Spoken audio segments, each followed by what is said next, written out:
अगली सुबह होते ही महारानी जल्दी से तैयार हो जाती है। चलिए ना महाराज, अब तो सुबह भी हो गई है। अच्छा महारानी जी, मैं अभी चलूंगा, उससे पहले मुझे थोड़ा भोजन तो कर लेने दो। नहीं महाराज, आज मैंने भी भोजन नहीं किया है, हम लोग वापस आकर भोजन करेंगे। हे प्रभु, मुझे लगता है मुझे भूखे मरना ही लिखा है।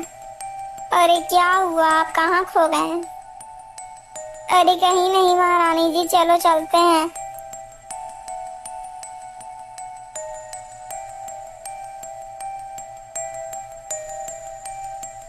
फिर राजा और रानी दोनों चलते चलते एक घने जंगल में पहुंचते हैं और उसी जंगल में एक चरवाहा अपनी बहुत सारी बकरियों को चरा रहा था और वहीं पर एक पानी का कुआं भी था। अरे कुएं के अंदर तो कितनी हरी हरी घासें हैं, अगर ये घास मुझे खाने को मिल जाता तो कितना आनंद आता।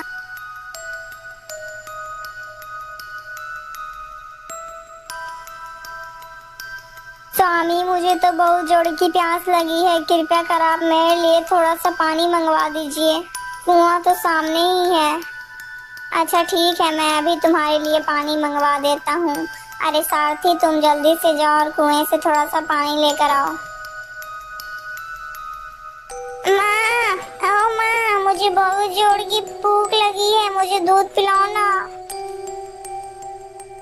अरे दूध दूध दूध, हर समय क्या तुम लोग दूध दूध चिल्लाते रहते हो? मैं किसी को भी दूध नहीं पिलाऊंगी। अगर तुम लोगों को तुम्हारा भोजन चाहिए तो तुम जल्दी से इस कुएं में से पहले हरी घास मेरे लिए तोड़ के लाओ, तभी मैं तुमको दूध पिलाऊंगी। लेकिन माँ, मैं अगर उस कुएं में घास तोड़ने जाऊंगा तो मैं उस कुएं में गिर जाऊंगा। वो सब मुझे कुछ नहीं पता, यदि दूध पीना है तो घास तो लानी ही पड़ेगी। अपनी माँ की यह सब बातें सुनकर दोनों बच्चे रोने लगते हैं और अपने पिता के पास जाकर वो दोनों कहानी सारी बता देते हैं। क्या तुम्हारी माँ ने ऐसे कहा तुम दोनों से? रुको, मैं अभी तुम्हारी माँ के पास जाकर उससे पूछता हूँ।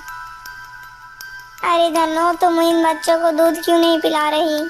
देखिए जी, मैं इन बच्चों को दूध नहीं ऐसे पिलाऊंगी। यदि इन दोनों को दूध पीना है तो उस कुएं से मेरे लिए हरी घास तोड़ कर लाएंगे। अरे मूर्ख, तेरी इतनी हिम्मत, तू जानबूझकर अपने बच्चों को मारना चाहती है?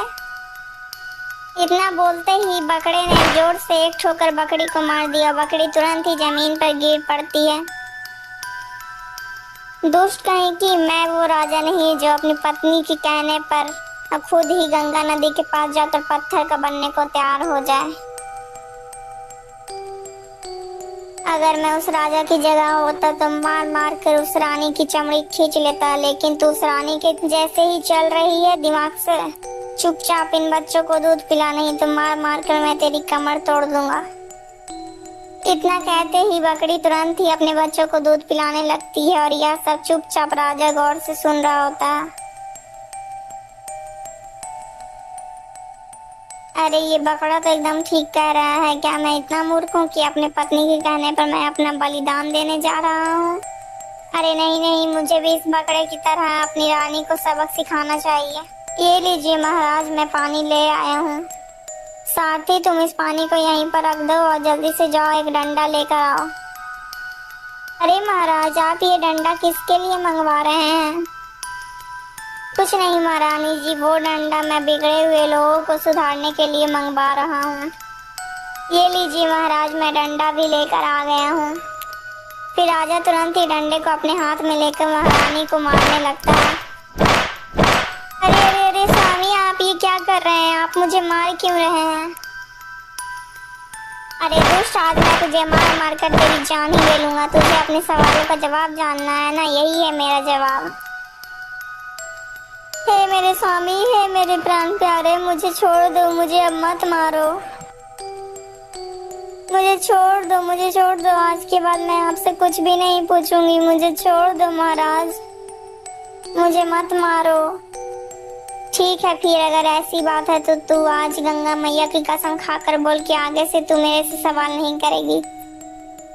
हाँ स्वामी, मैं गंगा मैया की कसम खाकर बोलती हूँ कि मैं आज के बाद से आपसे कोई भी सवाल नहीं पूछूंगी। मुझे छोड़ दीजिए स्वामी। चलो सारथी, अब रथ को महल की ओर लेकर चलो।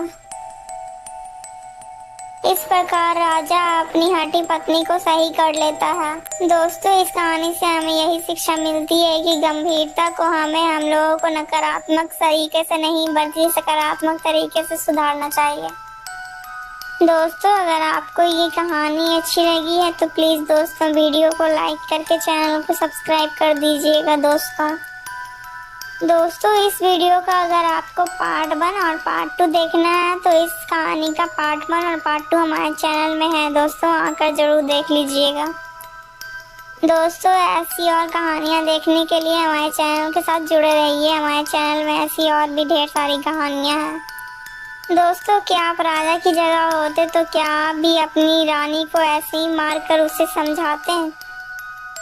कमेंट करके जरूर बताइएगा दोस्तों कि आप राजा की जगह होते तो आप क्या करते हैं।